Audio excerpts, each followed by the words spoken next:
Hi there, this is Sandra. Welcome to the Schwowin's Nest. I bet you are all looking forward to spring as much as I am. So I decided to do some French country today and bring a little bit of the spring season into my home.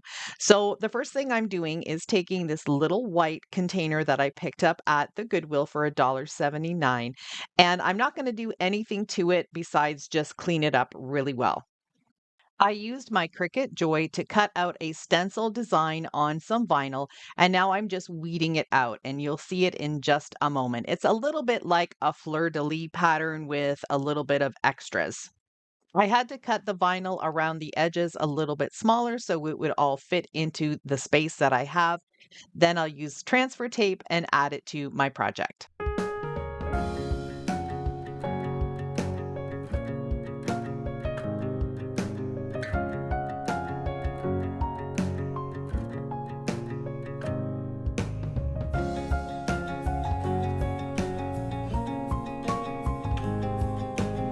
For French country decor, I like to use more subtle colors. So instead of using a stark black to paint in my stencil, I'm going to use this light gray color. And I just like to use the makeup sponges that you can get from the Dollar Tree to do my stenciling.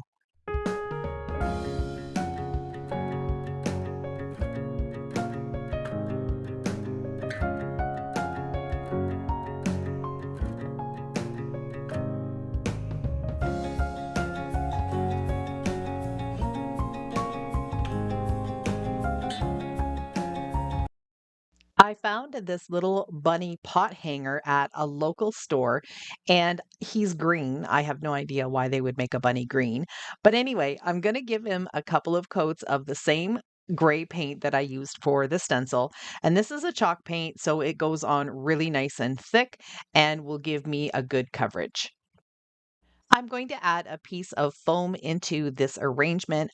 I'm not going to hot glue any of it down. I'm just going to make sure that I leave the foam just a little bit bigger than the pot itself, and then it gets wedged down in there and it won't fall out. This way, it gives me the ability to change out what I want to do with this little pot throughout the seasons. Now, just adding a little bit of Spanish moss to cover up the foam. I'm just going to tuck it in there and then I'll add these sprigs of lavender. This is something that I picked up at the Dollar Tree last year. The lavender here goes really quickly. So, whenever I find these little sprigs, I grab them up because a lot of times I can't find them at all. To help me get the stems into the foam, I'm using one of Dollar Tree's little scoring tools and just poking a little hole right where I want the sprig to go, and that just helps me to push it through.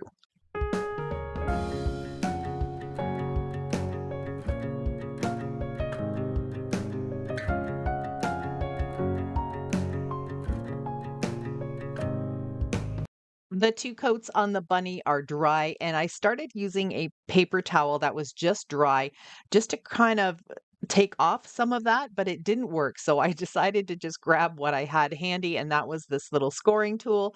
I'm just going to go over the paint and scratch some of it off where I want it to be distressed.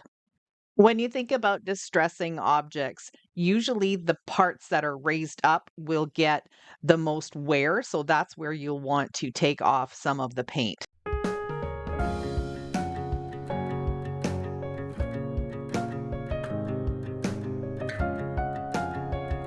Then all I had to do was just hook him on the pot.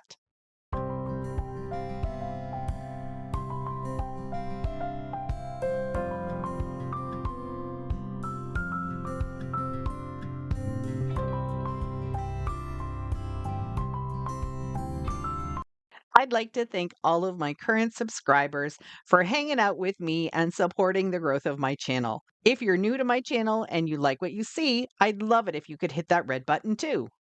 Canisters are always things that I look for when I'm out thrifting. I had this set. Now it is already spray painted white, but you can just about see some of the designs underneath. It was just flowers and some fruits and vegetables, and because it was a kitchen set. And I decided to just give it a new look. So the first thing I did was give it a really light coat of white spray paint, and that was just to help my regular chalk paints stick better. The color that I'm using, I can't really tell you what it is because I ended up mixing a few different colors together to get the specific color that I was looking for. I call this sort of like a mossy or sage green. I really love this color for spring. It pairs beautifully with purples and yellows. I'm just going to give this one good coat and then set it aside to dry. The idea for this canister is to make it look old and weathered and crackly with the paint. So I'm using this folk art crackle medium that I picked up at Michael's. Now I have had this probably for a good 15 years and it still works really well. So if you invest in a bottle like this, it's definitely well worth it.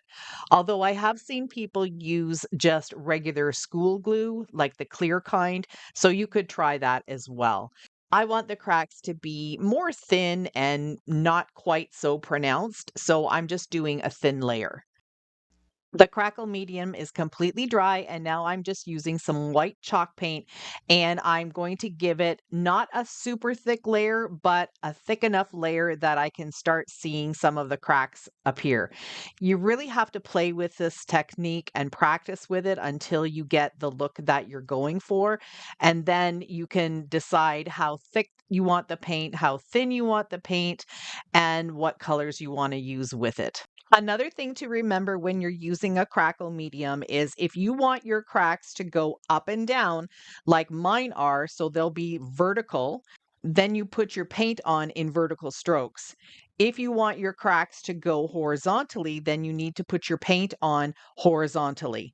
I hope that makes sense.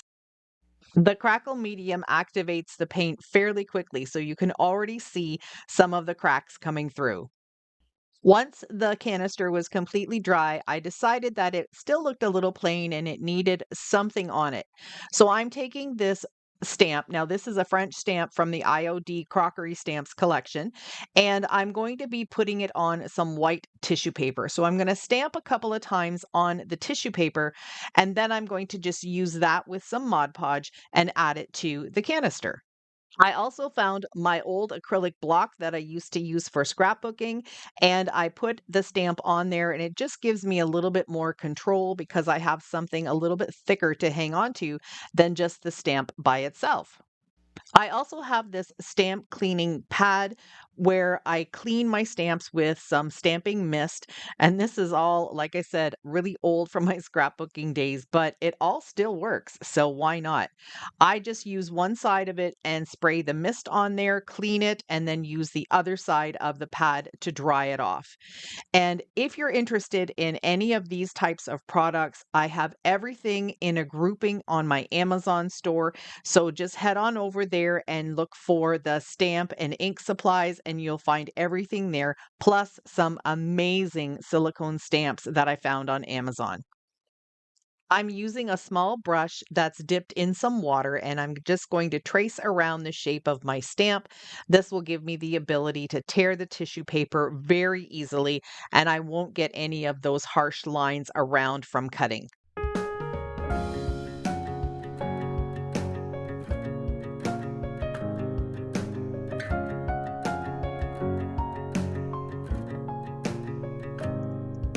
I'm going to use Mod Podge on the canister, and then I'm going to pick up the image with my brush and place it onto the Mod Podge. I'm going to try really hard not to go over the image with my brush simply because I didn't seal this little stamp.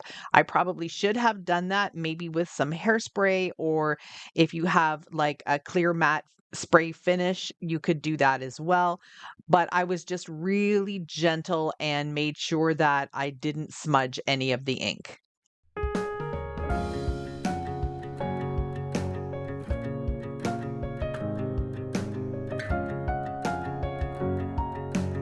The final touch for this project is just taking this stippling brush, using a little bit of this sort of brownish gray chalk paint. It's called clay.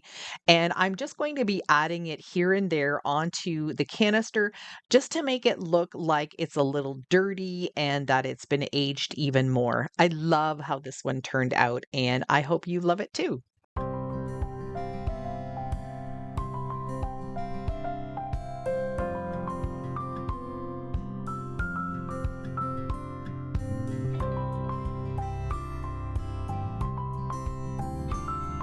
really love being able to show you projects that you can do quickly and easily. This is a thrifted frame, and the backing was one of those velvet standing things. It just was coming off, so I decided to just take it off. The glass was glued in. Originally, I thought I would take the glass out, but then since the backing's gone, I'm going to leave the glass. I'm going to give this 2 coats of my chalk paint in white. As you can see, I did tape off the glass because I didn't want to have to worry about scraping the paint off after I was done. And I'm a pretty messy painter because I like to just get things done super quick.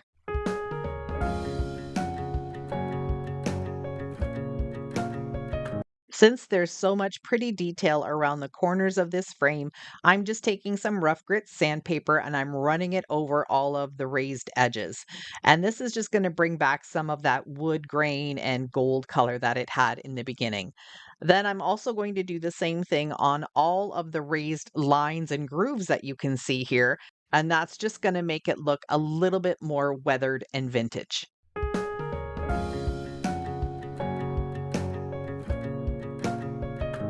I created and printed this graphic, and it's on rice paper, which gives it a little bit more of a textured look. And I got the background and the birdhouse and bird image from Creative Fabrica. If you have not checked out Creative Fabrica yet, you are missing out. You need to go see all the beautiful graphics and fonts and SVG files that they have. And you can buy them individually. You do not have to go and get the year subscription. So if there's something that you think you would like to have, you can definitely just buy it by itself and just have that particular file. And then you've got it forever. The link to my referral link is down in my description box. I am an affiliate for Creative Fabrica. I do get a little bit of a percentage, but this video is not sponsored by Creative Fabrica at all. As you can see here, I'm using Mod Podge for on the glass, and I'm going to do about halfway down, and then I'll place my image on there, and then I'll just lift it up and continue with the other half.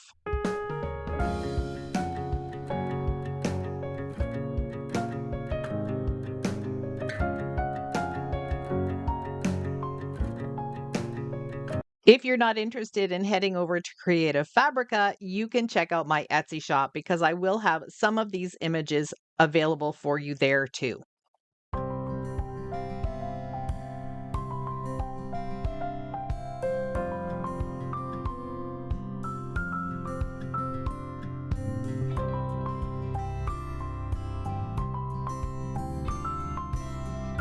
These 3 mini colanders were in a bag at the Goodwill.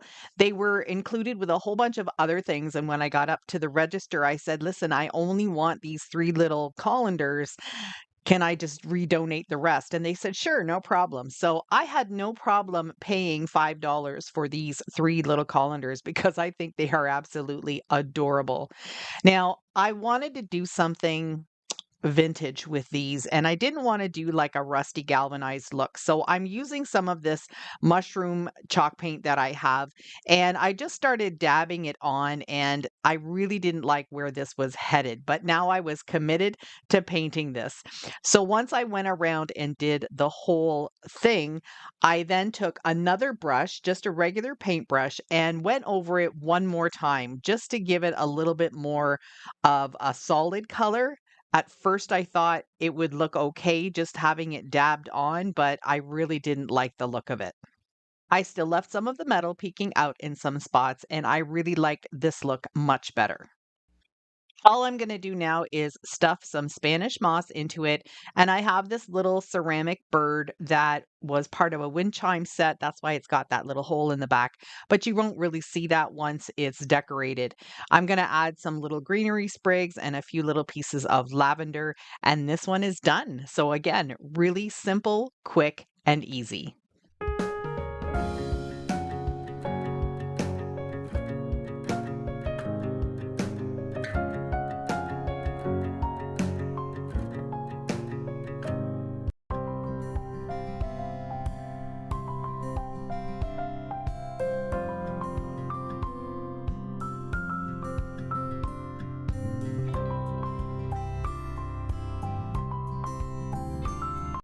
This pallet sign is really old. I did find it at the thrift store for, I think, a couple bucks quite a few years ago, and it's gone through many transformations. So this is probably the fifth or sixth time that I'm making this over. So what I'm going to do is just clean up all the spots where there is some wood showing with a little bit of chalk paint. It's already distressed around the edges with a little bit of gray, so I'm going to still let some of that peek through. I went back to Creative Fabrica and found some vintage newspaper prints and a few vintage bunnies. Now, I will have everything that you need to search for under the link in my description box for Creative Fabrica. You click the referral link that I have there for you, and then just search up these items and you'll find them really quickly. I printed everything off on tissue paper and I'm using this little paintbrush and water method again just to get the edges a little bit more rough and ragged rather than clean cuts. I would have rather used just a regular glue stick for this project just because it's a flat surface and I know that it would stick just fine, but I don't have any right now. I keep forgetting to pick some up when I'm at the dollar stores. So I'm going to have to use Mod Podge again, and I'm just going to be really careful not to go over my image on the top of it with the Mod Podge because that will smudge the ink. I'm just going to use my fingers very gently to pat everything down and make sure that it is in place with hardly any bubbles or wrinkles. Now, I do know that I've always told you that my ink on my tissue paper doesn't run, but I have had issues with this last batch of tissue paper that I purchased from the dollar store. You know, they never have the same product more than once, and sometimes it just depends on how it was made. So, this particular batch is doing some running. So, I'm going to have to start investing or remembering to make sure that I seal it up either with some Rust-Oleum clear matte spray or some hairspray. I set it aside and now everything is dry. So I'm just going to take this emery board and very carefully just sand off any of the excess tissue paper. And I'm going to have to go in between the slats as well. That's going to prove to be a little bit tricky, but it does end up working out fine.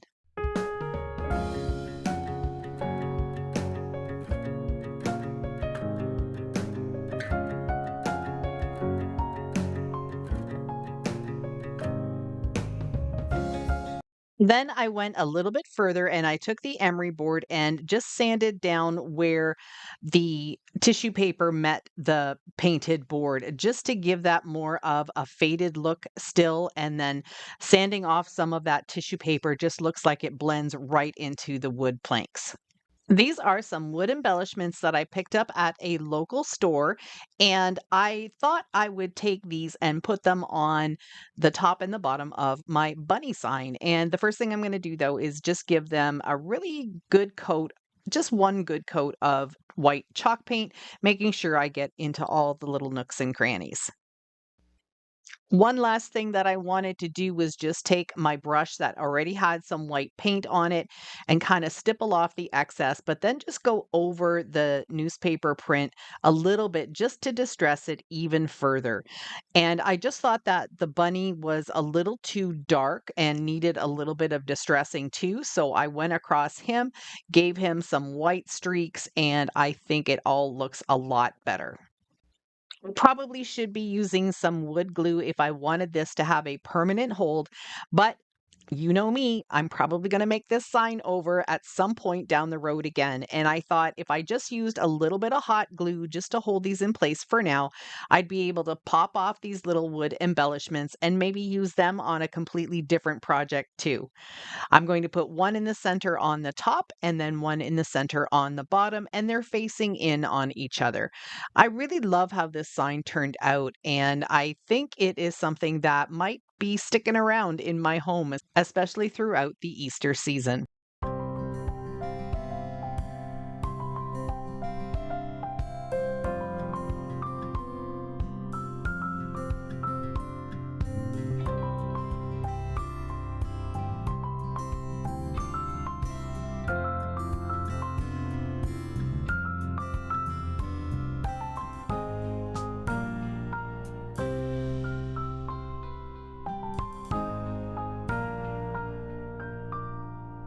Thank you so much for spending some of your time with me today. I truly appreciate each and every one of you. I also hope that you enjoyed these quick and easy and simple French country DIY projects from trash to treasure. If you like this type of decor, I've put a playlist here that might interest you. It has all of the shabby chic and French country decor projects that I've done throughout the years. Bye for now.